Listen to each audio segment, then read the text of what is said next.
Welcome, kings and queens, to another episode of Unapologetic, your number one podcast. You see, but oh yeah, that's so hard, bro. Did Wayne sign it? No, bro, I wasn't even able to get it to him because the people at the venue, I was able to get it to, I was able to talk to his team and get with some people that were trying to help me get it to him. But when I got to the back to try to take it to him after the concert, the dude that was running to get it, they had already said they had issues with the venue. So the dude that was at the gate wouldn't even let me. I had that, and I got another piece. I had both of them in my hands, and I was like, bro, I need to get these to Lil Wayne. No, bro, I can't let you back there. Bro, the buses are right. I'm like, bro, we got a Lil Wayne concert in Chicago. I'm standing in front of you holding this. Bro. And then, but this was the stuff, right? You got to think. This is from his album cover, the I Am Music album cover. The album had just 7 days before the concert. That was so you did that a week, man, before bro. I'm like, bro. Hey, shout out to Lil Wayne. Hey, Tunchi. Oh, tag man. You already know you got this present for you, baby. But that's hard though, bro. Man, but I tell people, so you talk about that in 2000. I think that might even been 2000. It was 2017 because it was before I went to Maryland. But you see how it worked then for Devon Terrell, but I'm still trying it here in 2023, but it ain't gonna work. It didn't work for Lil Wayne, but it wasn't because of the fact, all of this different stuff and superstar. Yeah, it's the venue. Sometimes you ain't gonna hit your stars, bro. Nah, bro. I already know. But Devon Terrell was definitely that big one, bro. That was the first one. It was a lot of other ones that but he was still but at the same time, he was still upcoming himself. That was the beauty of it. And that's why I tell people, you gotta find the middle ground. You know what I'm saying? It's a lot of leg work. Exactly, man. For real, because it's almost like, man, you've been doing this since forever, and you a vet in the game, of course. But it's cool that you still able to keep yourself going like this is the first time. Type of mindset. You get what I'm saying? Because after a while, you see some people, they get used to it. They be like, I could do this bro, 2 3 hours. And they be like, all right, cool, but don't it still excite you? Don't bro, let me tell you, bro. Because that's what it was, man. I got into other stuff when I once I felt like I had mastered hydro dipping shoes. I'm gonna run this one back. Well, once I knew I had master hydro dipping shoes. So you asked me when I knew, right? Let me tell you when I knew. I didn't know that it was a thing until I sold my first shoe. That's what it was. I had bought a pair of Weatherman foam posits off eBay because all this other stuff went in 2015, and I was like, man, I'm a hydro dip these. I know exactly what print I want to use for this shoe, which is a Van Gogh print, right? Right. Oh, and I still got this original video. That's what's crazy. It was crazy that I got the original video. My sister helping me, my brother helping me, because I didn't know how to hydro dip by myself, so I needed them to help me at the time. Bro, so I dipped the shoe. I bought the shoe off an app that was called Slang at the time. I mean, not that. I sold the shoe on an app that was called Slang. It was he was slanging. Yeah. I get it. You feel me? You would take a picture of the real shoe. You had to take a picture of the real shoe in real time, and you had to post it, and then that's what they use, and that's what you would sell. So I took I took them foam posits that I customized, took a picture of them, and I put them on Slang. It wasn't like StockX where it didn't need to be verified or anything like that because it was just a shoe. Okay. And we was that back then it wasn't the same. But that shoe sold on Slang for $350. I had bought it. Wow. Now let me tell you this, and this is why I tell people you gotta really, everything that I'm telling you, I got the receipts to show you that it happened. That's the shit that's crazy. Right. The dude that bought the shoe came to the Chicago Sneaker Con and met me, and was looking. He actually came out. I got a picture with him. They was I'll never forget it because I had walked away for a minute and I had took some of my friends down with me. This was the first sneaker con that we all went to. Me, It was me, Chelsea, Lisa, AZ, Kendall, you know what I'm saying? Okay. The whole squad. Yeah, we went down. I'm like, bro, we gotta go as a team. Like, bro, we gotta do this. Like, because I was telling them that's how you hit. But man, I stepped away and they came Make a bigger statement. Who's looking for you? I'm like, ain't nobody looking? Who's looking for me? For what reason? Like, who's looking for me? Man, this dude showed up to me. He was like, hey. I was like, bro, no fucking way. Because it's like, because when I sold the shoe, I didn't know who it was going to and where it was going. Right, exactly. And you know he came and found you. And he came and found me, bro. That was my real aha moment, because you got to think because I hadn't done, these weren't done yet. That's right. Why. I had these at the second sneaker con in Chicago when I went the second time when I met Devon Terrell. Okay. But that was the real aha moment, because I was like, bro, I bought a shoe for $50. I customized it with some print and I sold it for $350. Like, that was, you feel me? I was like, bro, this the game. Like, you know what I'm saying? Like, I didn't think it was going. I didn't know. I was like, but if you even look at the metrics of it too, and how the world is so different, is like a pair of phone pods is going to usually cost you about $300 to $350. So it made sense to that person. Yeah, you absolutely. I mean, $250. A pair of phone pods used to cost what? Was it two? No, I think it was $250. Yeah. Yeah. So to get a custom pair like that is, and that's the one everybody still love until this day. If I post that picture, you're like, oh, it's just still so pretty. I'm like, it is. I mean, man, you should do a remake of that shoe, bro. I did, bro, but I can't do it. So, matter of fact, you talk about do a remake of it, bro. Let's give me another exclusive. Hey, listen, this ain't an exclusive though. This is just to show you that this is the shoe. Like, this is the same shoe. That's it right there. This is the model. You feel me? So I got it stripped down, ready to go. But that's like the base of where it starts to let you know, like, man, there's gonna be something coming soon. Right. But so with all that being said, bro, like with you went to celebrities like Devon Terrell, you say you hit the Under Armour, that opened up the Under Armour world for you. Pretty much your whole life changed in a matter of just a couple of years. Was that too much for you? No, man, a lot of it was because once I got, I'm always looking for the next thing.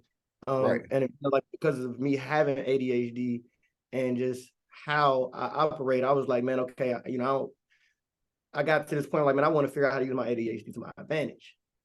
So with all the madness it helped me silence a lot of the madness of, like, just like I said, hey, bro, I got to play some music in the background because I'm just gonna be sitting here chilling. You know what I'm saying? But yeah, okay. So it was like, man, to get into the painting, it was like I was always looking for the next thing. So after I got into hydro dipping, it's like, okay, I'm gonna stop hydro dipping shoes and I'm just gonna do colorways. I'm like, what? Like, I'm just gonna do colors and designs. Okay. I'm not gonna hide stuff no more because I don't do that. And then it's like, okay, now that I mastered that, how do I do hydro dipping and characters or logos, and how do I add that on? So that's what always helped me stay fresh. And then the creators, like, I'm like a kid, bro. It's like it's too many options and too many different versions for me to have gotten bored with sneakers.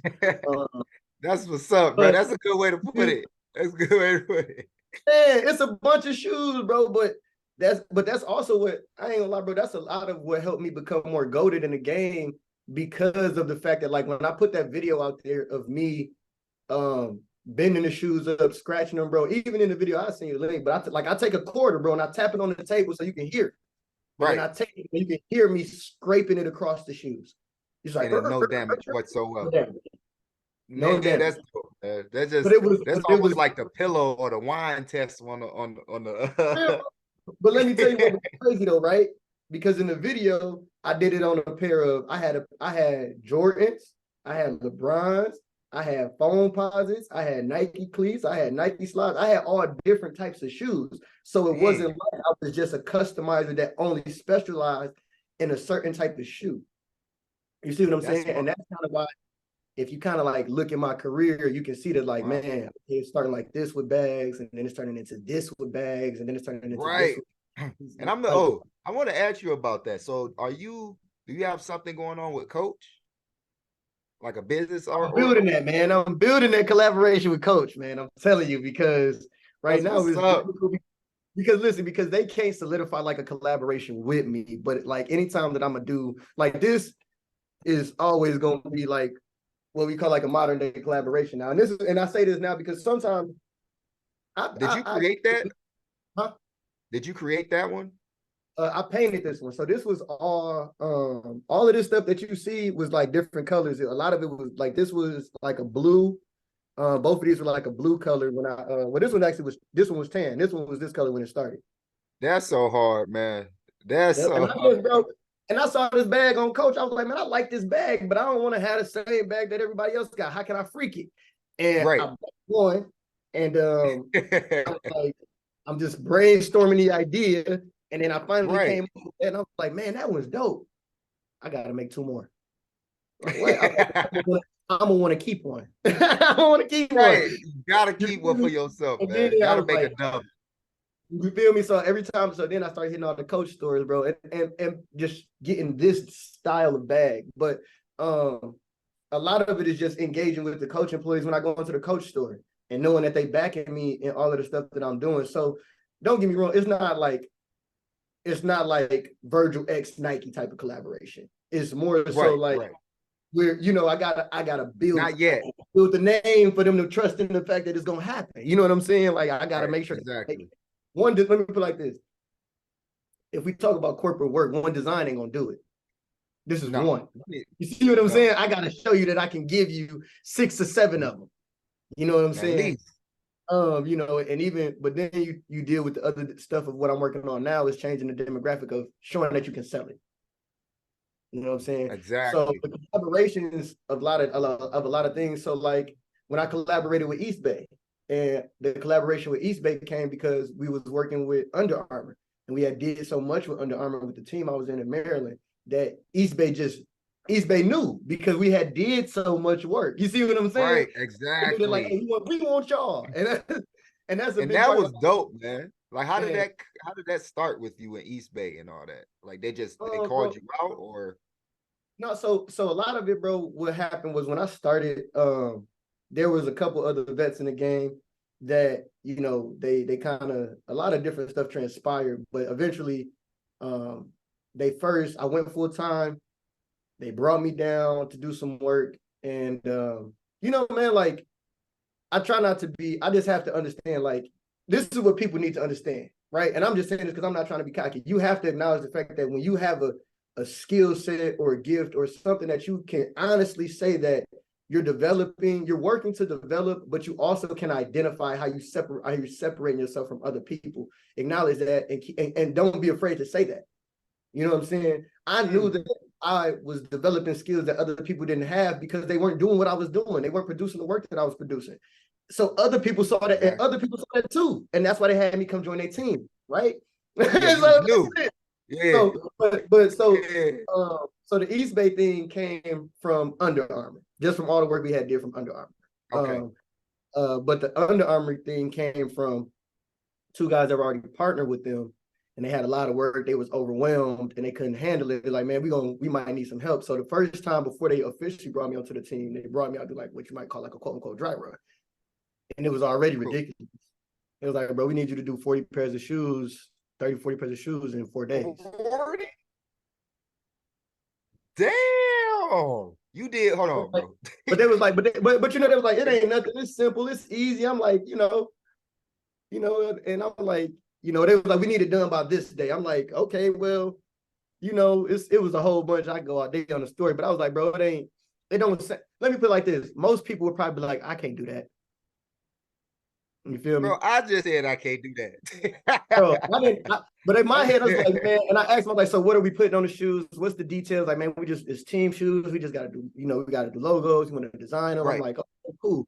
Bro, I'm telling you, it's just, but That's They crazy, didn't bro. understand what I understood, bro. They didn't understand. Like, not saying it's a bad thing, but how I made my like, I'm a master at making stencils. Is what I took time to learn because I didn't always have a stencil cutter.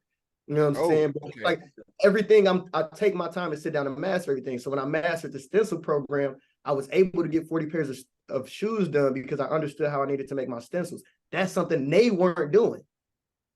That's why they were struggling. That's gold thinking Y'all right there. struggling with getting work done, and y'all Yeah, need me yeah. because, but y'all don't even. But this is the other thing. They didn't even recognize the fact that the skill set that I was bringing. They wanted the end result. They didn't want the process. But sometimes you need the process in order for you to be, or the process is going to help you to be productive. Yeah.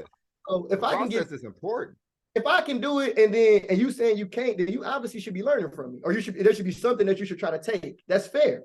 You know, I model a lot of big brands and I follow what they do because they're successful. That's what you should do. Exactly. You follow the leaders to see how Right. they, maneuvering and make it your own.